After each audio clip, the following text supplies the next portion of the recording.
तो एक बार फिर आप सभी का आपके अपने यूट्यूब चैनल पीएस क्लासेस पर।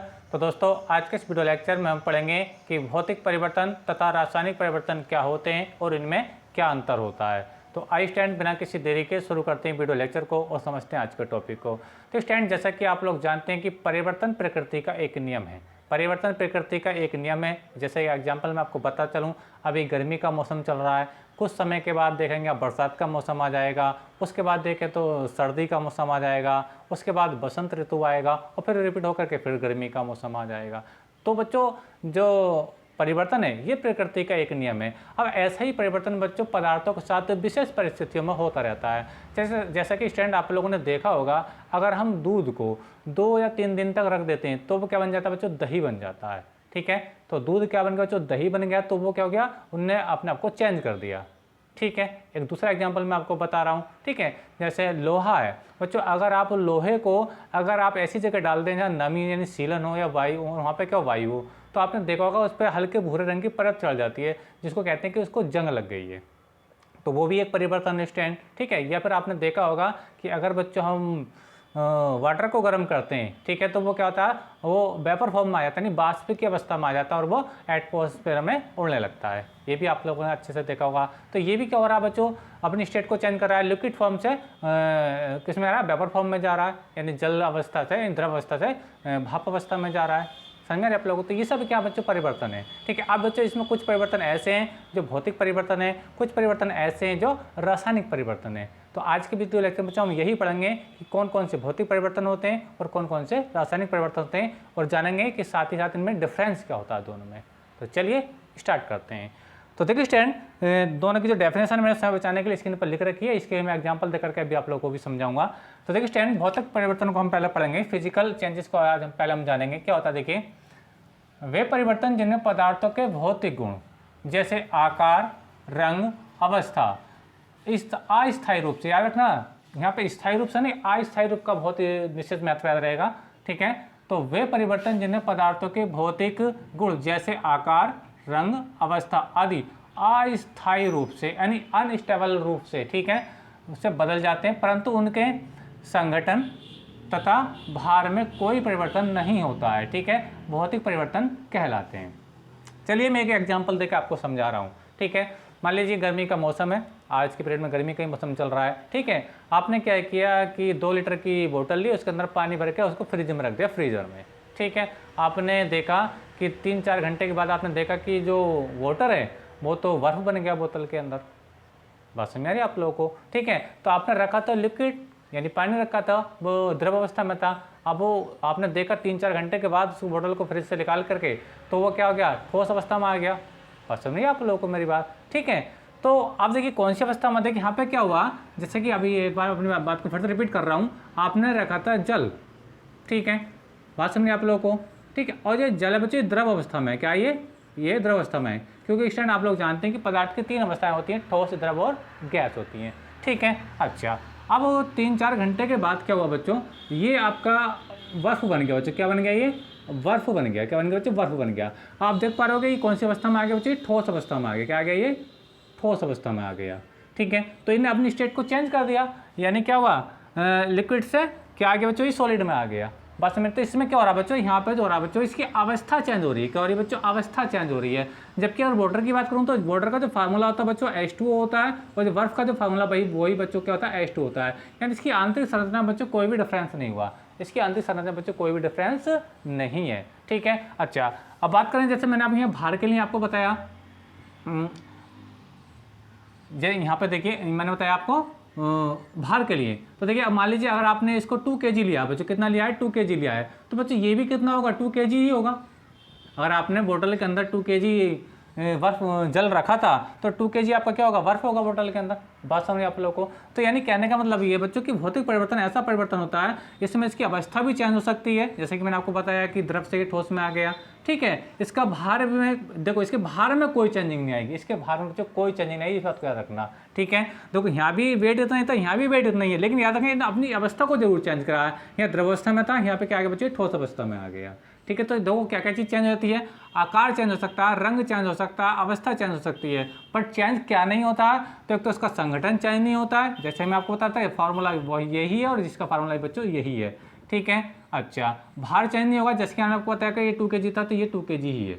बात समझ में आ रही है आप लोगों को। तो बच्चों भौतिक परिवर्तन बच्चों ऐसे परिवर्तन होते हैं इनमें रंग रूप, इनका आकार, इनकी आकृति तो चेंज हो जाती है, बट इनका जो संगठन है, ठीक है, जिस प्रकार इनका निर्माण हुआ है वाटर का हाइड्रोजन और ऑक्सीजन के संयुक्त से, उसमें कोई भी डिफरेंस नहीं आता है, ठीक है।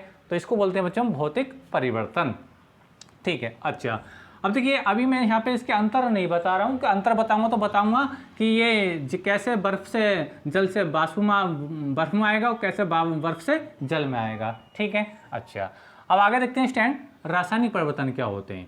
रासायनिक परिवर्तन को समझे, देखिए रासायनिक परिवर्तन यानी केमिकल चेंजेस।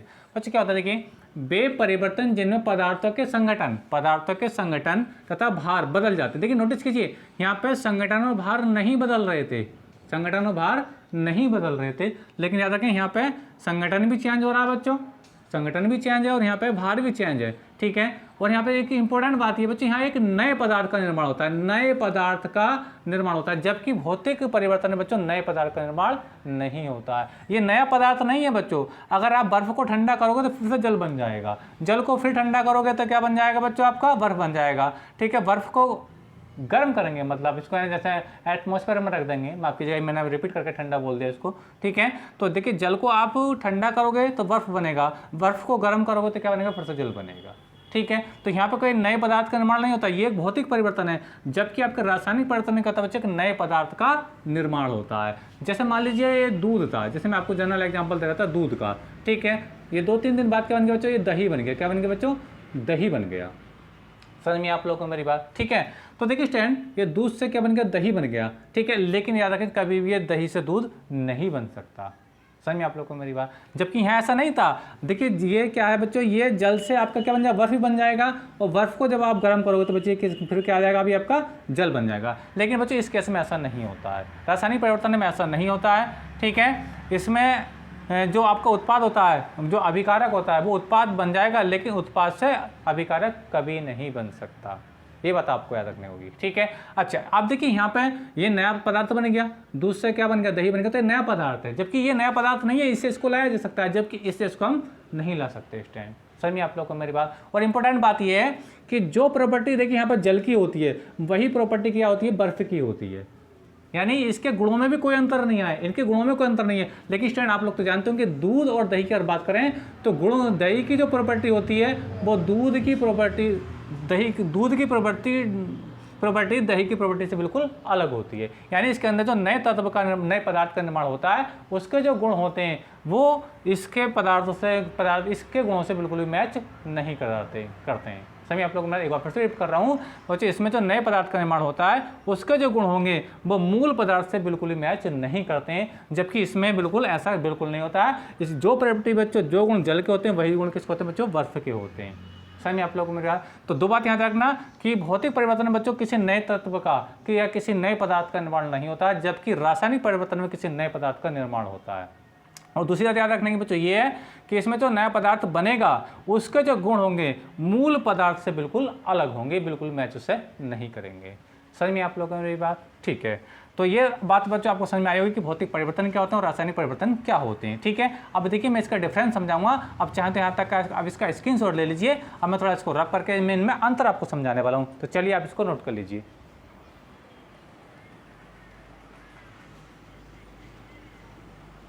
तो चलिए स्टैंड, अब देखेंगे हम भौतिक परिवर्तन तथा रासायनिक परिवर्तन में क्या अंतर होता है। तो चलिए देखिए मैं इसको थोड़ा ऊपर से रब के देता हूँ, ठीक है। कोशिश करते हैं, देखिए थोड़ा यहीं से मैं आपको बताता चलूँ इनमें क्या डिफरेंस होता है। देखिए एक तरफ डाल लीजिए भौतिक परिवर्तन, ठीक है, भौतिक परिवर्तन,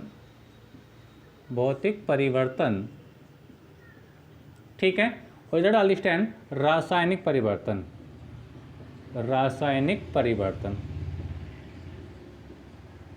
ठीक है।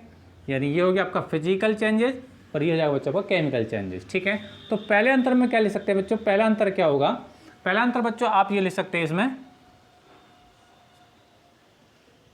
जैसे कि मैं आपको बता रहा था कि इस परिवर्तन में यानी भौतिक परिवर्तन में किसी नए पदार्थ का निर्माण नहीं होता है। ठीक है, तो लिख सकते हैं नए पदार्थ का निर्माण नहीं होता है, नहीं होता है। ठीक है, जबकि इसमें नए पदार्थ का निर्माण होता है। जैसे दूध का दही बन गया तो दही बिल्कुल अलग है दूध से, उसकी प्रॉपर्टी बिल्कुल अलग है। ठीक है, तो इसमें लिखेंगे नए पदार्थ का निर्माण होता है। ठीक है, नए पदार्थ का निर्माण होता है। ठीक है, अच्छा दूसरा देखिए प्रॉपर्टी देख लीजिए। देखिए दूसरा प्रॉपर्टी बच्चों ये होगा, ये अस्थायी होता है, ये अस्थायी होता है जबकि ये स्थायी होता है। अस्थायी का मतलब क्या है, देखिए जल को आप ठंडा करेंगे, ठीक है, तो क्या बनेगा, ये बर्फ बनेगा। क्या बनेगा बच्चों, बर्फ बनेगा। लेकिन बर्फ को अगर आप गर्म करेंगे तो फिर तो जल बन जाएगा। तो ये स्थायी नहीं है, ये स्थायी नहीं है। ये क्या होता है बच्चों, अस्थायी होता है। लेकिन बच्चों अगर दूध से बच्चों अगर दही बन गया, दूध से अगर दही बन गया स्टैंड, ठीक है, तो देखिए स्टैंड ये दही से दूध नहीं बन सकता, ये स्थायी है, यानी स्टेबल फॉर्म में आ गया। ठीक है, तो इसी को बोलते हैं बच्चों कि ये अस्थायी होता है, जबकि ये क्या होता है बच्चों, स्थायी होता है। तो लिखते हैं, देखिए ये है अस्थायी होता है, अस्थायी होता है। ठीक है, इसमें लिख दीजिए ये अस्थायी होता है, अस्थायी होता है। तीसरा आप बच्चों लिख सकते हैं, चाहे तो इस चीज को यहाँ पे लिखा रहने दें, कोई प्रॉब्लम नहीं है। ठीक है, तीसरा देखिए आप लिख सकते हैं, देखिए ये क्या होता है, उत्क्रमणीय होता है। उत्क्रमणीय का मतलब आप इस फॉर्म से इस फॉर्म में भी आ सकते हैं, इस फॉर्म से बच्चों आप इस फॉर्म में आ सकते हैं, और इस फॉर्म से इस फॉर्म में आ सकते हैं। तो इसको बोलते हैं बच्चों उत्क्रमणीय होना।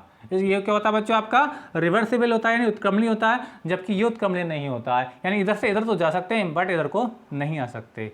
समझ में आप लोगों को मेरी बात। ठीक है, जैसे आप बाइक चला रहे हैं, तो बाइक चला रहे हैं बिल्कुल सीधी डायरेक्शन में जा रहे हैं, ठीक है, तो बच्चों अब चाहे बाइक से आप पीछे को बैक गियर नहीं लगा सकते, क्या लगा सकते, नहीं लगा सकते। तो बाइक का चलना क्या है बच्चों, बाइक का चलना क्या है, एक उत्क्रमणीय अभिक्रिया है, अनुत्क्रमणीय अभिक्रिया है। लेकिन आप कार की अगर बात करें, कार में तो कार को आप आगे भी चला सकते हैं, गियर डाल के पीछे भी चला सकते हैं। तो ये तो कार वाला जो एग्जाम्पल है वो यहाँ पे मैच करेगा, आगे भी जा सकते हैं पीछे भी आ सकते हैं। लेकिन मोटरसाइकिल वाला एग्जाम्पल यहाँ पे मैच करेगा, इसमें आगे बढ़ सकते हैं लेकिन पीछे नहीं बढ़ सकते। समझ में आप लोग को मेरी बात। ठीक है, तो लिख सकते हैं बच्चों, ये क्या होता है, उत्क्रमणीय होता है, और ये अनुत्क्रमणीय होता है। एक बार मैं स्क्रीन पर चेक कर लेता हूँ, आप स्क्रीन पर देख पा रहे हैं कि नहीं देख पा रहे हैं। तो चलिए आप देख पा रहे हैं स्टैंड, तो लिखेंगे यहाँ पे ये उत्क्रमणीय होता है, उत्क्रमणीय होता है। ठीक है, ये अनुत्क्रमणीय होता है,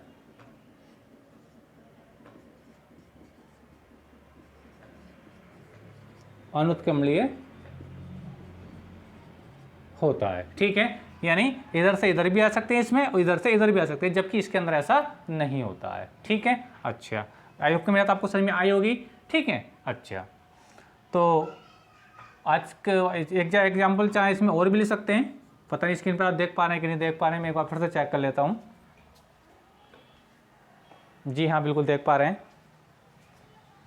देखिए इसमें क्या होता है, वही डेफिनेशन लेंगे, संगठन तथा भार में कोई परिवर्तन नहीं होता है। जबकि इसमें क्या होता है, मैंने लिखा भार तथा संगठन तथा भार में परिवर्तन होता है, नए पदार्थ का निर्माण होता है। ठीक है, तो लिख देंगे चौथे में, देखिए इसमें पदार्थ के भार तथा संगठन में कोई परिवर्तन नहीं होता है, परिवर्तन नहीं होता है, नहीं होता है। ठीक है, इसमें परिवर्तन होता है, ये इसका लिख सकते हैं 4 नंबर पे है ये, है ना, तीसरा ये हो जाएगा, दूसरा ये हो जाएगा, पहला ये हो जाएगा। ठीक है, तो लिख सकते हैं इसमें भार तथा संगठन में परिवर्तन होता है, परिवर्तन होता है। ठीक है। तो ये बच्चे इसके 4 एग्जाम्पल मैंने आपको बताए और ये इसकी डेफिनेशन थी। ठीक है, आई होप कि मेरा आपको अच्छे समझ में आई होगी स्टूडेंट। ठीक है, तो आज के वीडियो लेक्चर बच्चों हमने जाना कि भौतिक तथा रासायनिक परिवर्तन क्या होते हैं और इनमें क्या अंतर होता है, और ये मैंने 2 एग्जाम्पल भी आपको देकर के समझाए स्टूडेंट। ठीक है, तो आई होप कि वीडियो आपको अच्छा लगा होगा। प्लीज़ वीडियो अच्छा लगा तो वीडियो को लाइक और अपने दोस्तों में शेयर कर दीजिए। चैनल पर नए तो चैनल को सब्सक्राइब कर लीजिए। मिलेंगे नेक्स्ट वीडियो में नेक्स्ट क्वेश्चन के साथ, तब तक के लिए धन्यवाद। Best of luck.